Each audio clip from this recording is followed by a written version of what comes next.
Welcome back to another beautiful day in the land of music. My name is Douglas, and in today's video, I'm going to show you how to create a sustaining drone or pad sound that can sit underneath a piano. You could also use an electric piano, any other instrument that you want to layer on top of this sustaining note. But the idea here is that we bring in that pad sound, and you'll hear this a lot in worship music, in church settings. You'll bring in that pad sound, and then you'll start to play piano over it, but the piano notes don't trigger pad notes. So what we're going to do is we're going to separate these into two different layers, and we're going to change some parameters on the pad sound so it doesn't change notes as we play the piano. And what this gives us is a really nice filler effect with that pad without being too busy because it's not picking up all the notes we're playing on the piano.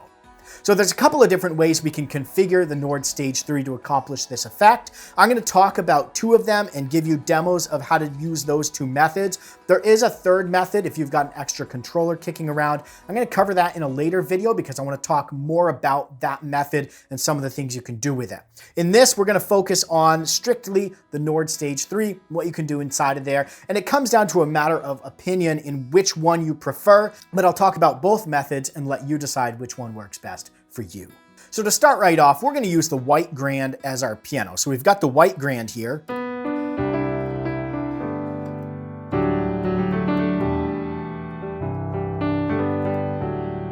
And then we're going to use a soft pad sound for our pad. And what we're going to do in both of these methods is we're going to utilize the A and the B panels. And this is something that makes the Nord Stage 3 so powerful, is the ability to basically have two copies of our sound engines to be able to layer and split sounds on, right? So we're going to go to our B panel. We're going to turn off the piano section by pressing the zone select on off button. And we're going to turn on the synth section by hitting the zone select in our synth section here. Now I'm going to scroll all the way back and pull up my synth pad, soft pad 1. I'm going to bring the volume all the way up and bring my frequency to about 100, and this is what it sounds like. As I bring the frequency in, this is a really nice parameter to get a soft fade in. And if you wanted to have a pad sound with a bit more bite on it, you just crank the frequency.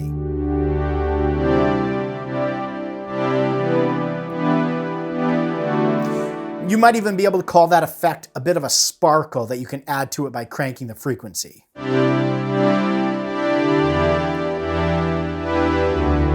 Then you can crank that frequency back.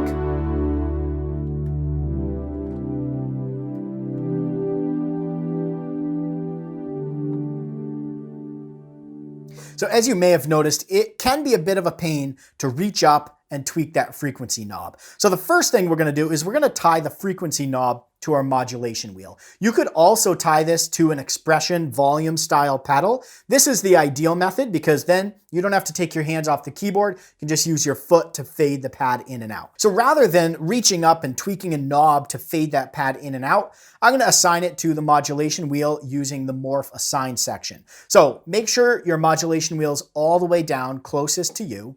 And then we're going to hold the wheel button, but first make sure your frequency knob is all the way down to the bottom, which is 14 Hertz.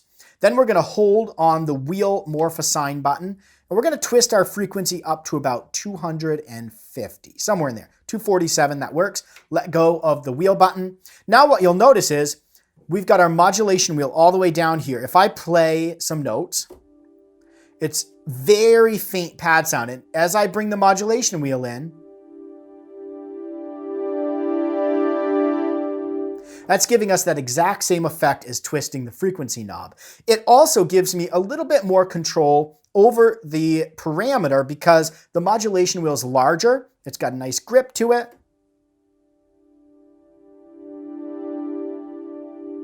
So it's less choppy than trying to twist a knob and get those little parameter tweaks in there.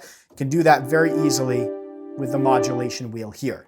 Now the nice thing is, if I were to layer my A and my B panels by pressing both of them together, now I have the piano and the pad, and you'll notice that panel B is blinking, which means any parameter I change is affected on the B panel. If I press the A panel, even though they're both on and layered together, you'll notice my screen switched over to the white grand. So on my A panel, which is blinking, I have my grand. And then you'll notice nothing on my B panel, but your morph parameters sit outside of your A and B. So I assigned my B panel to the pad, morph the parameter. If I bring this modulation wheel in, even though I'm over here on the A panel, my morph parameter still controls the synth frequency in panel B. So just to recap what we did, on panel A, we put the white grand. On panel B, we did a soft pad and we tied the frequency to our wheel by using the morph parameter. And then we layered A and B panels together by pressing both of the panel buttons together at the same time. That gave us the ability to play the piano, but in this case, the pad is going to follow whatever I play on the piano.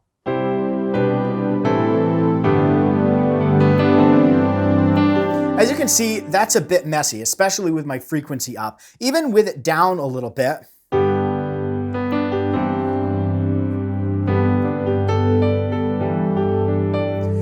you can tell it's kind of following what I play on the piano, and it just feels busy to me. So let's separate this and allow us to use this pad as a sustaining drone sound underneath the piano. So the first thing we're going to do is make sure we're on our B panel, and you can tell we're on that because the B light is blinking. And then we're going to turn the sustain pedal off for our pad sound. To do that, hold the shift and press the sustain pedal. The light will go off underneath that button. And we'll know that the sustain pedal, I'm pressing the sustain pedal right now. If I play this pad sound and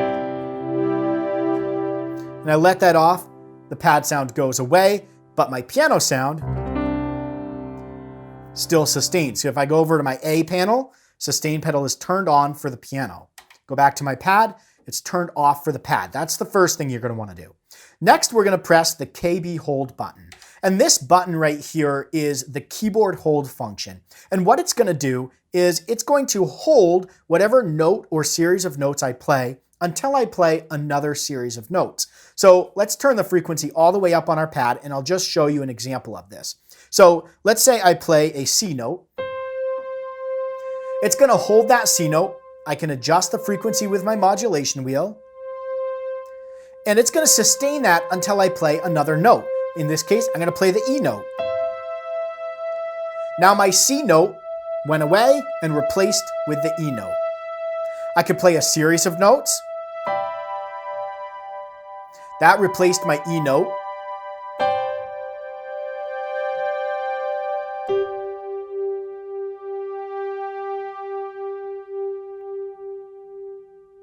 So there you go. Keyboard hold is going to hold that note until I either turn keyboard hold off or I play another note that replaces the previous note. So we're going to turn keyboard hold on here because this is the setup for the basis of both of the ways of accomplishing this sustaining drone sound effect. The one last thing before I talk about the two methods is rather than assigning the modulation wheel to the frequency, you could assign it to the level. If you wanted the pad to start out completely off, I would use the level knob because the frequency, even at 14 hertz, you can hear the pad just a little bit. If you don't like that, assign it to the level and that'll make sure that the pad is completely off whenever your modulation wheel is all the way down. So now that we've talked about how to set up the baseline sounds for the sustaining drone sound, let's talk about the two different methods we can use to control this in the Nord Stage 3. The first method is to not use any splits or layers. Let's turn off the layered panels by pressing both buttons together. In our A panel, we have the piano. And in our B, we have our pad sound, tied to our modulation wheel with keyboard hold on.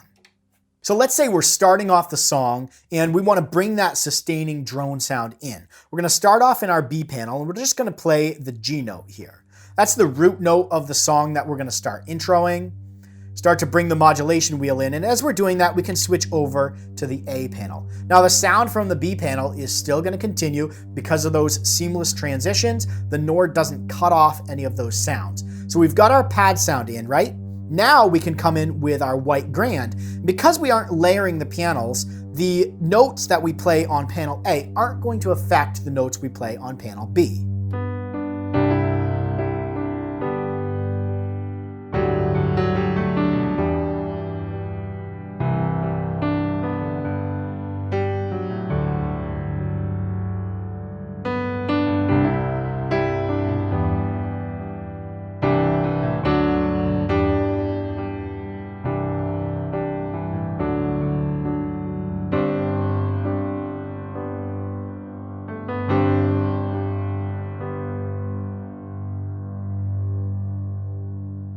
Maybe that's the ending. We fade this out and we're good to go. We can come back here, turn keyboard hold off, and that turns the synth sound off. This method is great because it's simple to set up. There's no splits, no layers, nothing like that to worry about. The only downside to this is if you do want to change the pad note that's being played. So maybe partway through the song, the chorus, you need a root note that's different than the one you started off with. You're gonna have to switch over to the B panel, change that note, and then go back to your A panel to play the piano.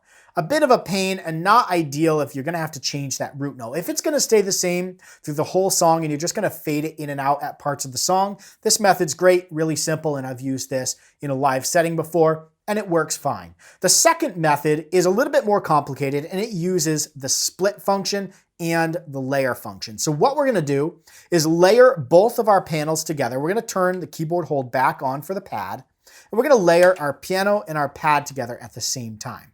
Now, if we were to play this, it would play the pad across the full keyboard and the piano across the full keyboard. Obviously, this won't work to help us accomplish that droning pad sound. So what we're gonna do is we're gonna split the keyboard and we're gonna put the piano on the lower section of the keyboard and the pad on the upper section of the keyboard. To do this, turn split on by pressing the split button, and then we're gonna hold shift and we're gonna press the split button again. So what we're gonna do is turn the high split point on. To do this, you see these lines coming off the screen. They correspond with 1, 2, 3, and 4 buttons right down here.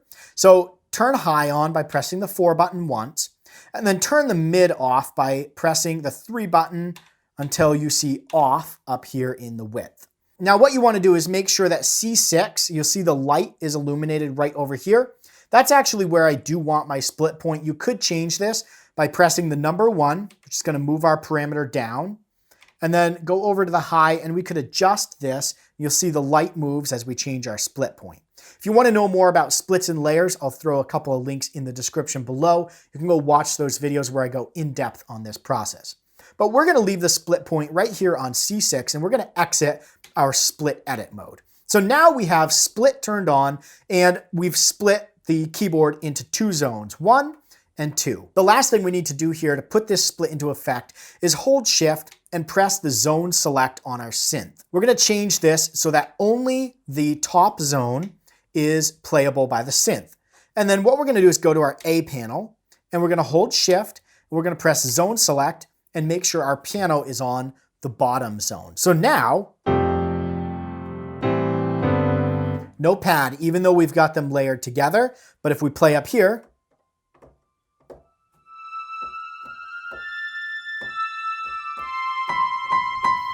that's where our split point is, right? So now what we can do is go to our B panel, and you hear the synth is just way too high. So what we're gonna do is we're gonna use the octave down button. We're gonna drop this down to a more reasonable range for a pad sound. Now what we can do is we've got our pad up here, set a couple of octaves down, and then we've got our piano in this bottom one. So what we're gonna do is we're gonna play that same G note up here in our pad.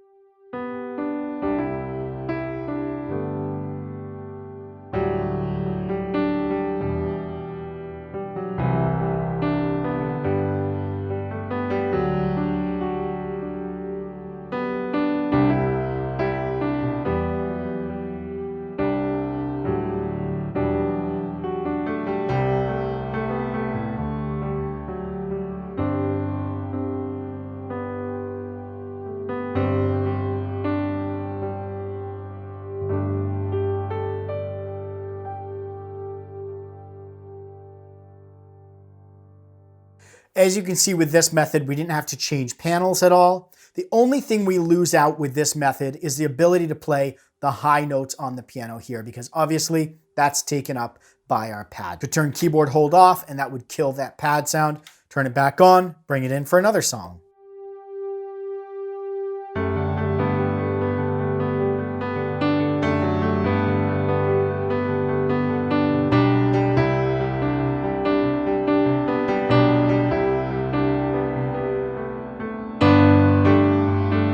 Could bring that pad all the way out, gives you that flexibility. Maybe we want to change the root notes.